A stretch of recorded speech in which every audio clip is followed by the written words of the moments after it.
ವಿತಾ ಫ್ಯಾಮಿಲಿಗೆ ನಿಮಗೆಲ್ಲರಿಗೂ ಸ್ವಾಗತ. ಇವತ್ತು ಕೂಡ ಕೆಲವು ಟಿಪ್ಸ್ ಹಾಗೂ ಬೇಡ ಅಂತ ನಾವು ಎಸೆಯುವ ಕೆಲವೊಂದು ವಸ್ತುಗಳಿಂದ ಏನೆಲ್ಲ ಮಾಡಬಹುದು ಅಂತೇಳಿ ಅದನ್ನು ಕೂಡ ನಾನಿವತ್ತು ನಿಮ್ಮ ಜೊತೆಗೆ ಶೇರ್ ಮಾಡ್ತಾ ಇದ್ದೇನೆ. ಇವತ್ತಿನ ಈ ಸಿಂಪಲಾದ ವಿಡಿಯೋನ ಸ್ಟಾರ್ಟ್ ಮಾಡೋದಕ್ಕಿಂತ ಮೊದಲು ಯಾರು ನನ್ನ ಚಾನಲನ್ನು ಇನ್ನೂ ಸಬ್ಸ್ಕ್ರೈಬ್ ಮಾಡದೆ ನನ್ನ ವೀಡಿಯೋಸನ್ನು ನೋಡ್ತಾ ಇದ್ದರೆ ಪ್ಲೀಸ್ ನನ್ನ ಚಾನಲ್ಗೆ ಸಬ್ಸ್ಕ್ರೈಬ್ ಮಾಡಿ ಸಪೋರ್ಟ್ ಮಾಡಿ. ಬನ್ನಿ ಇವತ್ತಿನ ಈ ಟಿಪ್ಸ್ ವಿಡಿಯೋವನ್ನು ನೋಡೋಣ. ನಮಗೆ ಬೇಕಾದ ಕೆಲವೊಂದು ಸಾಮಾನನ್ನು ತರುವಾಗ ಅದು ಈ ಥರದ ಪ್ಲ್ಯಾಸ್ಟಿಕ್ನಲ್ಲಿರ್ತದೆ ನೋಡಿ, ಫುಲ್ ಸೀಲ್ ಆಗಿರ್ತದೆ.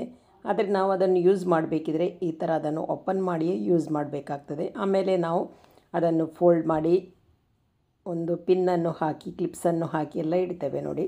ಆದರೂ ಕೂಡ ಅದರ ಒಳಗೆ ಗಾಳಿ ಹೋಗ್ತದೆ. ಈಗ ಇದರೊಳಗೆ ಗಾಳಿ ಆಡದಂತೆ ಇದನ್ನು ಹೇಗೆ ಲಾಕ್ ಮಾಡೋದು ಅಂತೇಳಿ ನಾನು ನಿಮಗೆ ತೋರಿಸ್ತೇನೆ.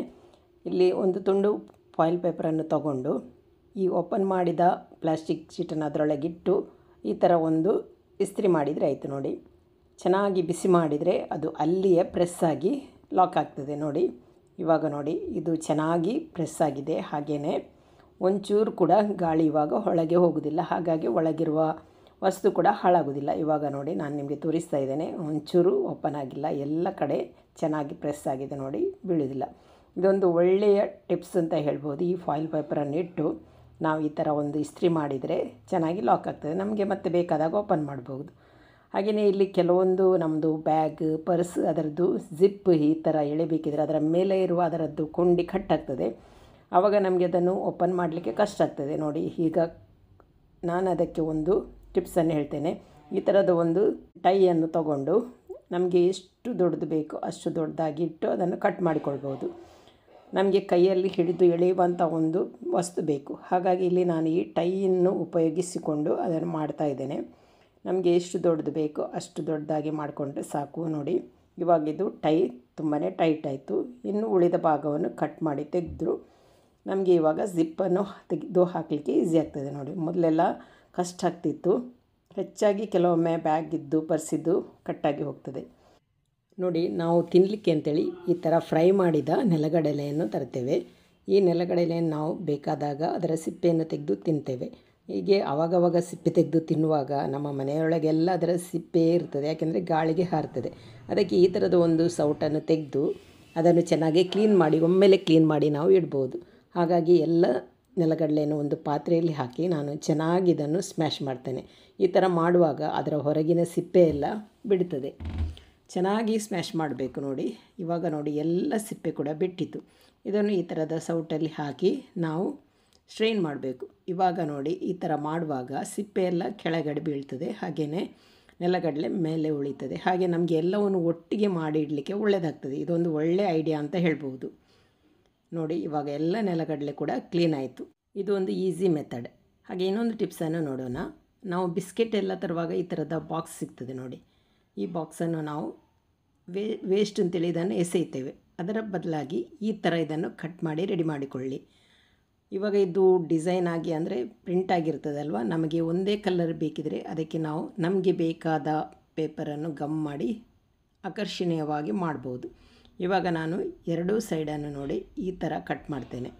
ಮೊದಲಿಗೆ ಒಂದು ಪೆನ್ನಿನ ಸಹಾಯದಿಂದ ಮಾರ್ಕ್ ಮಾಡಿ ಆಮೇಲೆ ಕಟ್ ಮಾಡ್ತೇನೆ. ಇಲ್ಲದಿದ್ದರೆ ಕಟ್ ಮಾಡಲಿಕ್ಕೆ ಸ್ವಲ್ಪ ಕಷ್ಟ ಆಗ್ತದೆ, ಒಂದೇ ಲೆಕ್ಕ ಬರೋದಿಲ್ಲ. ಹಾಗಾಗಿ ನೋಡಿ ಇವಾಗ ನೋಡಿ ನೀಟಾಗಿ ಈ ಥರ ಕಟ್ ಮಾಡಿ ತೊಗೊಂಡೆ. ಇನ್ನು ನಮಗೆ ಸ್ವಲ್ಪ ಚೆನ್ನಾಗಿ ಕಾಣಬೇಕು ಅಂದರೆ ಇದರ ಸುತ್ತಲೂ ನಾವು ಯಾವುದಾದ್ರೂ ಒಂದು ಕಲರ್ ಪೇಪರನ್ನು ಗಮ್ ಮಾಡ್ಬೋದು. ಹಾಗೆಯೇ ಇದು ಸ್ವಲ್ಪ ತೆಳುವಾದ ಬಾಕ್ಸ್ ಆದ ಕಾರಣ ಅದರ ಒಳಗಡೆ ಸೈಡ್ ಭಾಗದಲ್ಲಿ ಮತ್ತು ಅದರ ಉಳಿದ ಪೀಸನ್ನು ಕಟ್ ಮಾಡಿ ಇಡ್ತೇನೆ, ಯಾಕೆಂದರೆ ಆವಾಗ ಸ್ವಲ್ಪ ಬಾಕ್ಸು ಸ್ಟ್ರಾಂಗ್ ಆಗಿ ಬರ್ತದೆ ಅಂತೇಳಿ ನೋಡಿ. ಹಾಗೆ ಎರಡೂ ಸೈಡ್ ಕೂಡ ಇದೇ ಥರದ ಪೀಸನ್ನು ಕಟ್ ಮಾಡಿ ಇಡ್ತೇನೆ. ಈ ಥರ ಮಾಡೋದ್ರಿಂದ ಬಾಕ್ಸ್ ಸ್ವಲ್ಪ ಸ್ಟ್ರಾಂಗ್ ಆಗಿರ್ತದೆ ಅಂತೇಳಿ. ಇದು ಜಾಸ್ತಿ ದಪ್ಪ ಏನಿಲ್ಲ, ಇದು ರಟ್ಟು ಸ್ವಲ್ಪ ತೆಳುವಾಗಿರುವ ಕಾರಣ ಅದರ ಮೇಲ್ಭಾಗದಲ್ಲಿ ಮಾತ್ರ ನಾನು ಆ ಥರದ ಪೀಸನ್ನು ಇಟ್ಟು ಗಮ್ ಮಾಡಿಟ್ಟೆ. ಇವಾಗ ನೋಡಿ ಇದರ ಸುತ್ತಲೂ ಕಲರ್ ಪೇಪರನ್ನು ಇಟ್ಟೆ. ನಿಮಗೆ ಯಾವ ಕಲರು ಇಷ್ಟ ಆ ಕಲರನ್ನು ನೀವು ಇದಕ್ಕೆ ಗಮ್ ಮಾಡ್ಬೋದು ನೋಡಿ. ಇದು ಯಾವುದಕ್ಕೆ ಯೂಸ್ ಆಗ್ತದೆ ಅಂದರೆ ನಾವು ಮನೆಯಲ್ಲಿ ಪರ್ಫ್ಯೂಮು, ಪೌಡರ್ ಬಾಕ್ಸು, ಅದೇ ರೀತಿ ಕ್ರೀಮ್ ಅದನ್ನೆಲ್ಲ ನಾವು ಇಟ್ಟಿರ್ತೇವಲ್ಲ, ಅದನ್ನು ಈ ಥರ ಒಂದು ಬಾಕ್ಸಲ್ಲಿ ಹಾಕಿಟ್ರೆ ನೀಟಾಗಿರ್ತದೆ. ಅದೇ ರೀತಿ ನಮಗೆ ಗೊತ್ತಾಗ್ತದೆ ಯಾವುದು ಎಲ್ಲಿದೆ ಅಂತೇಳಿ ತೆಗಿಲಿಕ್ಕೆ ಕೂಡ ನೋಡಿ ಈಸಿ ಆಗ್ತದೆ. ಅಂದರೆ ಇದು ಕೆಲವೊಮ್ಮೆ ಬಾಕ್ಸಲ್ಲಿ ಹಾಕಿಡ್ತೇವೆ, ಆದರೆ ಈ ಥರ ಬೆಸ್ಟ್ ಔಟ್ ಆಫ್ ವೇಸ್ಟ್ ಕೂಡ ಮಾಡ್ಬೋದಲ್ವಾ. ಹಾಗೆ ಇನ್ನು ಇಲ್ಲಿ ನಾವು ಹಸಿ ನೆಲಗಡಲೆಯನ್ನು ತಂದಿರ್ತೇವೆ. ನಾವು ಅದನ್ನು ಹೆಚ್ಚಾಗಿ ಬಾಟ್ಲಲ್ಲಿ ಹಾಕಿಡ್ತೇವೆ ಅಥವಾ ಒಂದು ಪ್ಲ್ಯಾಸ್ಟಿಕ್ಕಲ್ಲಿ ಕಟ್ಟಿಡ್ತೇವೆ. ಅದರ ಬದಲಿಗೆ ನಾವು ಇದನ್ನು ಒಂದು ಬಾಕ್ಸಲ್ಲಿ ಹಾಕುವಾಗ ಬೆಳ್ಳುಳ್ಳಿ ಎಸಲನ್ನು ಹಾಕಿದರೂ ಆಗ್ತದೆ, ಅದರ ದಂಟನ್ನು ಹಾಕಿದರೂ ಆಗ್ತದೆ. ನಾನಿಲ್ಲಿ ಒಂದು ಬೆಳ್ಳುಳ್ಳಿ ಎಸಲನ್ನು ಹಾಕಿ ಆದಮೇಲೆ ಈ ಹಸಿ ನೆಲಗಡಲೆನೆಲ್ಲ ಬಾಟ್ಲಲ್ಲಿ ತುಂಬಿಸಿದೆ. ಹಾಗೆಯೇ ಆಮೇಲೆ ಇದರ ಮೇಲ್ಗಡೆ ಒಂದು ಬೆಳ್ಳುಳ್ಳಿ ಹಾಗೂ ಅದರ ಮಧ್ಯದ ಆ ದಂಟಿದೆ ಅಲ್ವಾ, ಅದನ್ನು ಹಾಕಿಡ್ತೇನೆ. ಇದರಿಂದ ಈ ನೆಲಗಡಲೆ ಹಾಳಾಗೋದಿಲ್ಲ, ಹಾಗೆಯೇ ಚೆನ್ನಾಗಿ ಉಳಿತದೆ. ನೋಡಿ, ಈ ಥರ ಇಟ್ಟರೆ ಸಾಕು. ಹಾಗೆ ಇದು ಕೂಡ ಒಂದು ಕಿಚನ್ ಟಿಪ್, ತುಂಬಾ ಒಳ್ಳೆಯದಿದೆ. ನನಗಂತೂ ಈ ಟಿಪ್ ತುಂಬಾ ಇಷ್ಟ ಆಯಿತು. ಹಾಗೆ ನೋಡಿ, ನಾವು ಒಂದು ಬಾಕ್ಸಲ್ಲಿ ಕ್ಲಿಪ್ಸ್, ಸೈಡ್ ಕ್ಲಿಪ್ಸ್, ಹಾಗೆಯೇ ರಿಂಗ್ಸ್, ಸೇಫ್ಟಿ ಪಿನ್ ಎಲ್ಲವನ್ನು ನಾವು ಒಂದು ಬಾಕ್ಸಲ್ಲಿ ಹಾಕಿಡ್ತೇವೆ.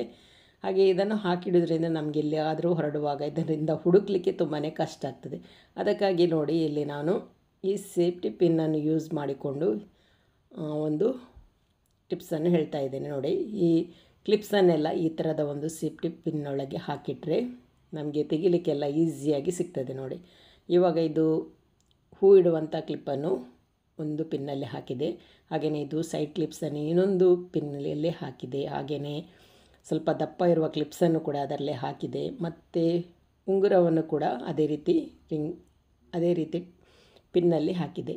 ಹಾಗೆ ಲಾಸ್ಟಿಗೆ ಉಳಿದ ಸೇಫ್ಟಿ ಪಿನ್ನನ್ನು ಕೂಡ ಒಂದು ಸೇಫ್ಟಿ ಪಿನ್ನೊಳಗೆ ಹಾಕಿಟ್ಟೆ. ಇದರಿಂದ ನಮಗೆ ಇವಾಗ ಬೇಕಾದ ಪಿನ್, ಕ್ಲಿಪ್ಸ್, ಉಂಗುರ ಇದನ್ನು ಬೇಗನೆ ತೆಗಿಬೋದು.